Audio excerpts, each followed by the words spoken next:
नमस्कार, मैं हूं रवि अवस्थी और नॉकआउट में आज जो आपको मैं खबर बता रहा हूं वो वास्तव में आपके दिमाग को पूरा घुमा सकती हैं। और आप यकीन मानिए ये युद्ध, ईरान युद्ध जो है वो एक ऐसा महायुद्ध में बदल चुका है जिसकी कल्पना शायद अमेरिका ने भी नहीं की थी। शायद ट्रंप को भी नहीं पता था कि वो जो इतने 28 फरवरी 2026 से जो जंग उन्होंने शुरू की है वो उसको ख़त्म ही नहीं कर पाएंगे। आज की स्थिति ये है कि ईरान पर 9 से ज़्यादा दिनों से लगातार हमले हो रहे हैं और ऐसा दावा किया जाता है कि पश्चिमी और दक्षिणी ईरान में भयंकर तबाही मचाई गई है। तेहरान के अंदर बहुत बड़े बड़े हमले हुए हैं और कुछ खबरों में यहाँ तक दावा किया जा रहा है कि अमेरिका ने जो अब लेटेस्ट हमले किए हैं उसमें टॉम हॉक क्रूज मिसाइल का भयंकर इस तरीके से इस्तेमाल हो रहा है और ख़ास तौर से पिछले 24 से 48 घंटे के अंदर।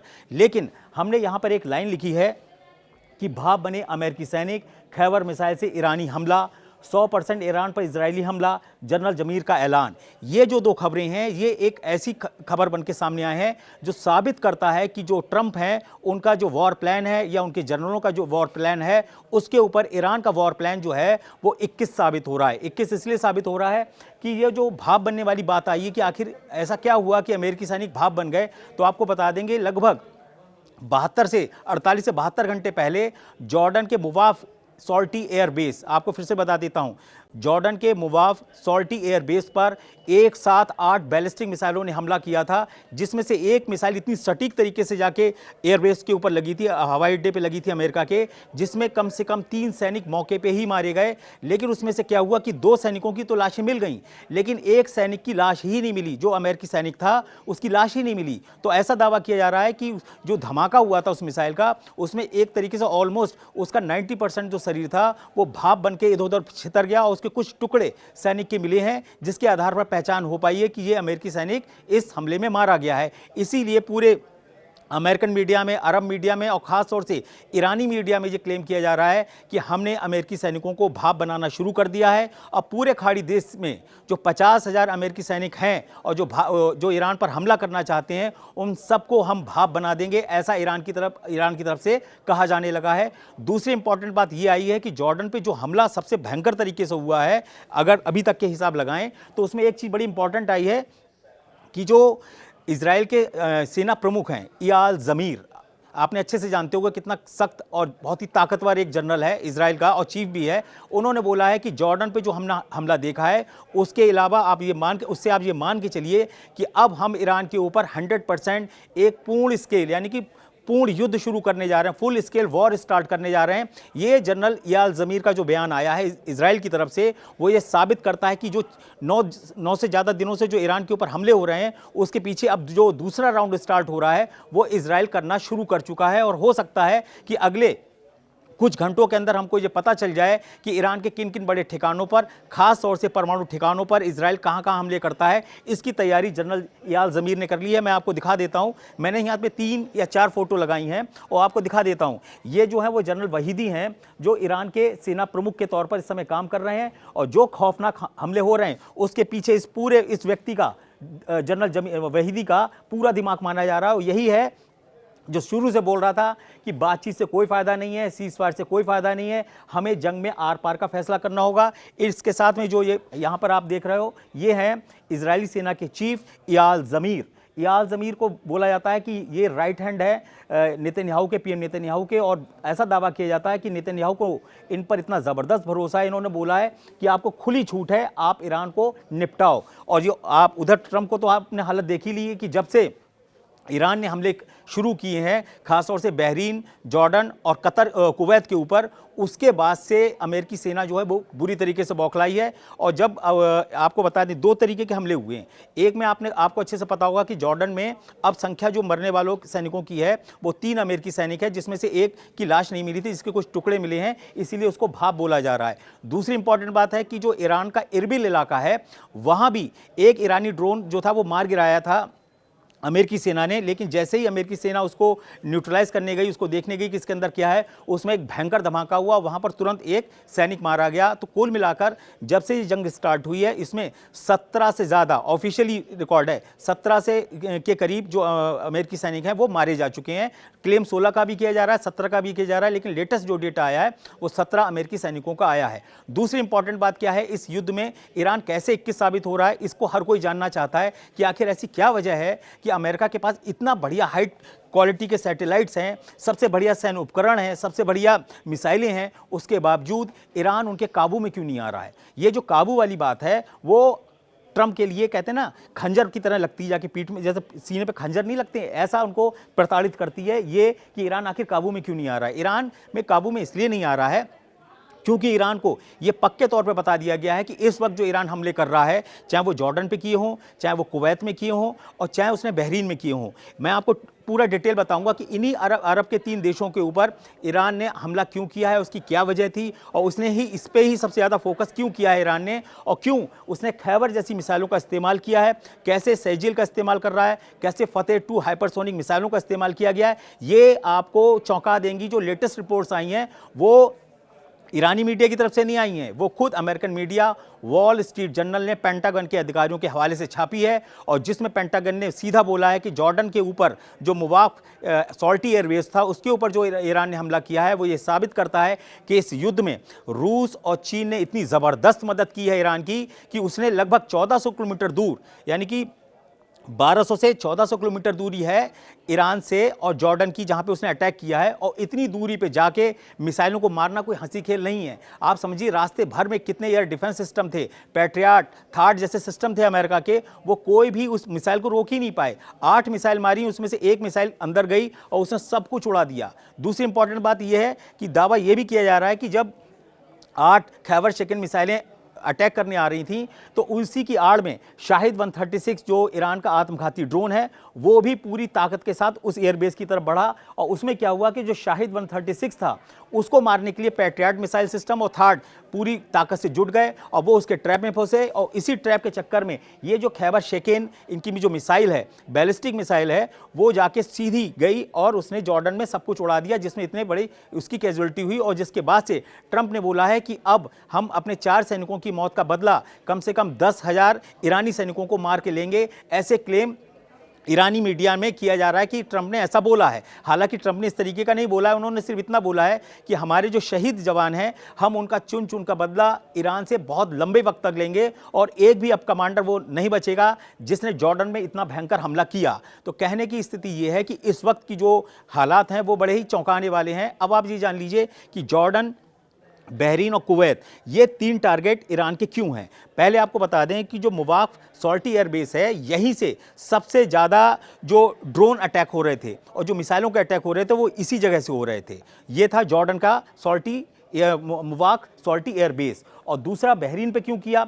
बहरीन पे सबसे ज़्यादा अटैक इसलिए कर रहा है क्योंकि वहाँ पर अमेरिका का 5वां बेड़ा का हेडक्वार्टर है, और पूरी जो स्ट्रेटेजी है नौसेना की अमेरिका की वो सीधी बहरीन से ही पूरा होता है, और जो उसका मनामा इलाका यानी कि शहर जो उसकी राजधानी है वहीं उसका हेडक्वार्टर है, और इसीलिए बहरीन पर दनादन ईरान जो है वो अटैक कर रहा है। और आपको बता दें कि इस समय जो अमेरिका का 5वां बेड़ा है उसके अंडर में लगभग 60 युद्धपोत हैं, जिसके अंदर परमाणु पनडुब्बियां भी शामिल हैं, 3 जो विमान वाहक पोत हैं वो तक उसके अंदर शामिल हैं। तो कहने की स्थिति यह है कि अब इस ऐसी स्थिति में अमेरिका क्या करेगा? अमेरिका कैसे बोल रहा है कि हमने ईरान को चौपट कर दिया है? अमेरिका अपनी जगह सही है। अभी एक मैं शहर को और कंप्लीट कर देता हूं, फिर हम आगे बढ़ते हैं।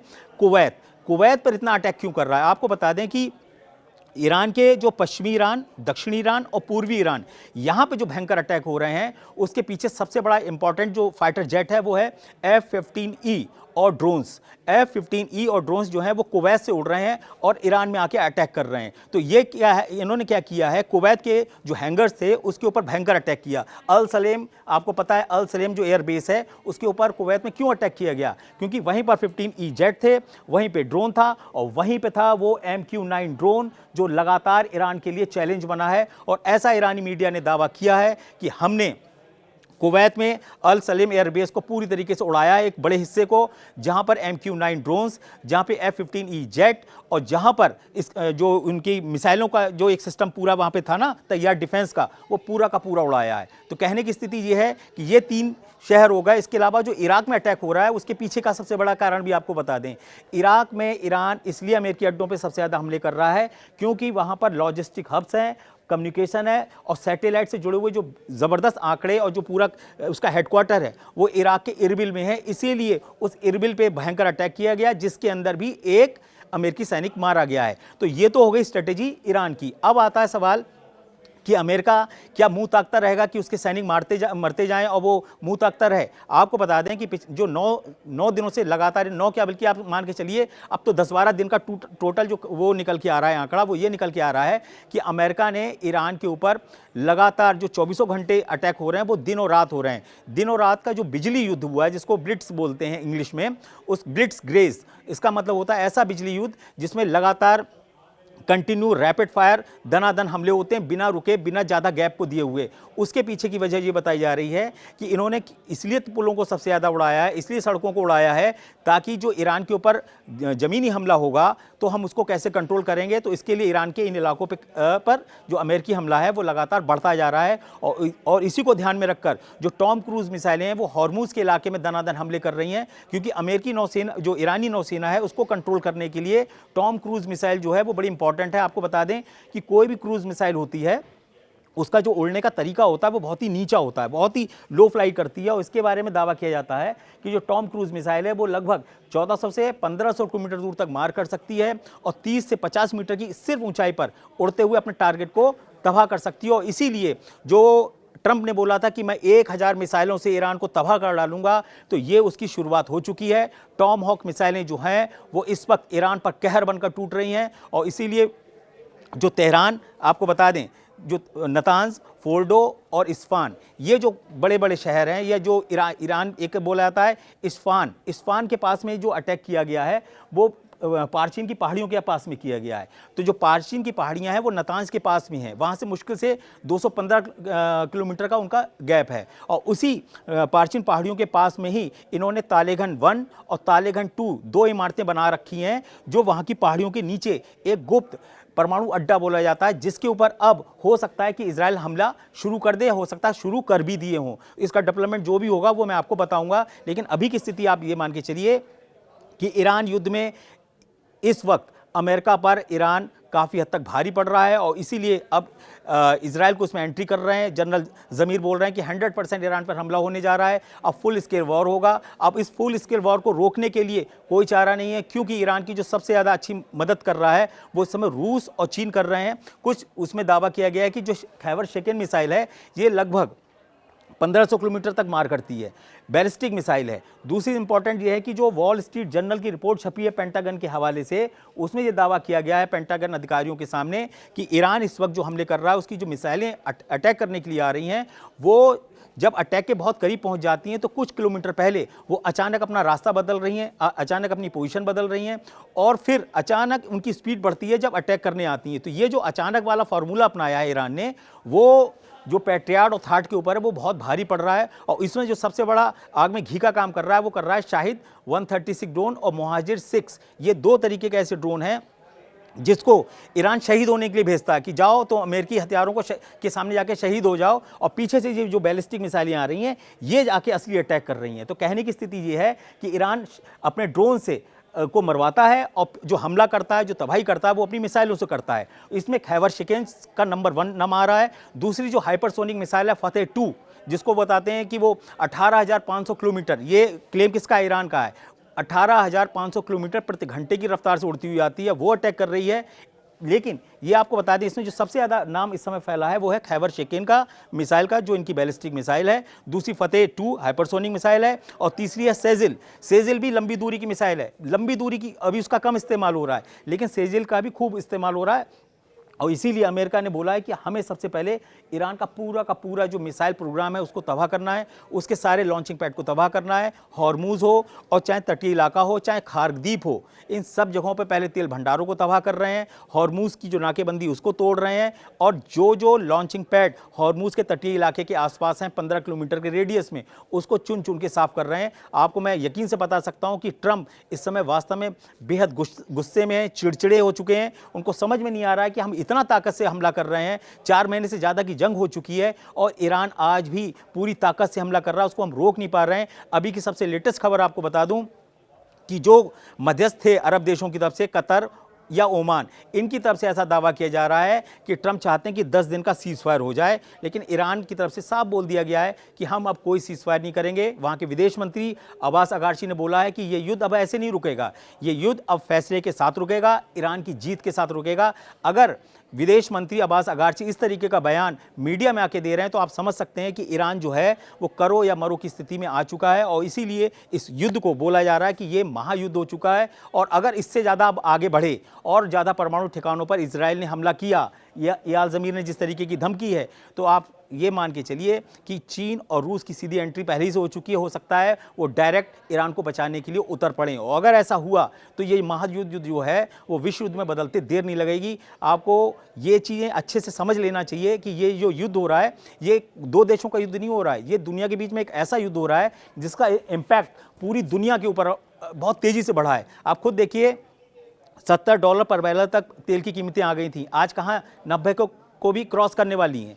तो अगर 90 को क्रॉस कर जाएंगी तो क्या हालत होगी। तो मैं आपको यही बताना चाहता हूं कि जो अभी मैंने आपको पूरा विवरण दिया है, एनालिसिस करके बताया है, उसके पीछे की सिर्फ एक ही वजह है कि किसी तरीके से ईरान को कंट्रोल कर लिए और इसीलिए जो इजराइल है उसने ये धमकी इसलिए दी है कि वो जानता है कि अगर 10 दिन से ज़्यादा अमेरिका ईरान पर हमला कर चुका है तो एयर डिफेंस जो ईरान का है वो कमज़ोर है और अगर ऐसे वक्त में ईरान के फाइटर जेट जाके हमला करते हैं तो ईरान का एयर डिफेंस जो है वो सही तरीके से उनको काउंटर नहीं करेगा और इजराइल चुन चुनकर अपने ठिकानों को साफ कर देगा ईरान के अंदर। और अगर ऐसी स्थिति होगी तो फाइनल कब्जे के लिए आपको ज़मीन पर उतरना पड़ेगा और ज़मीन की जो जंग होगी वो निश्चित रूप से ईरान जो है वो उस पर बहुत हावी हो सकता है। फिलहाल तो अभी भी वो हावी दिखाई दे रहा है। कुल मिलाकर जो भी इसका बड़ा डेवलपमेंट आने वाले वक्त में आएगा वो मैं आपको बताऊंगा। फिलहाल नॉकआउट में आप अपनी टिप्पणियां जरूर करिएगा। आपको ये पूरा खबर कैसी लगी, इसको आप किस एंगल से देखते हैं, इस पर आप अपने विचार जरूर लिखिएगा और जो भी कमेंट्स में आपको मेरी बातें सही लगी हैं या गलत लगी हैं उसके ऊपर खुलकर अपनी टिप्पणियां दीजिएगा।